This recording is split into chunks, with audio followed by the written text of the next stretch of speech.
Station అయినా అంతే, road main అయినా అంతే. రెవెన్యూ మీకు డిపార్ట్మెంట్. వెరీ సింపుల్ అండి. ఒక రోడ్డుని చూస్తారు, ఒక రోడ్డును గుంతలు పూడ్చింది మొన్న, మళ్ళీ అప్పుడే గుంతలు పడ్డాయి.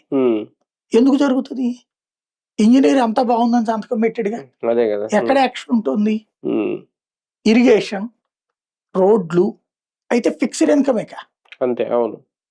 దానికి కేటాయింపు, దాంట్లో తింటా ఉండటమే నడుస్తూనే ఉంటది. అక్కడ బిల్లు ఇచ్చినప్పుడల్లా 10 to ఏదో ఒకప్పుడు ఏంటంటే 1% కమిషన్ అనేవాడు, ఇప్పుడు 10% to 20% రేంజ్కి వెళ్ళిపోయింది.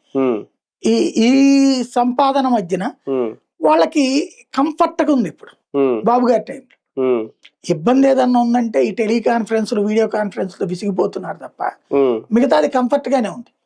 ఇవాళ వీళ్ళు ఉద్యమం చేసినంత మాత్రాన మారిపోతారని నేను అనుకోను. కానీ దీనివల్ల అంటే వీళ్ళు చెప్తున్నది బాగా నష్టపోయాం అనేది, ఈ డిఏలు విడుదల కాకపోవడం వల్ల ఈ బేసిక్ పే లేవో వీళ్ళకి పెరగవంట. అది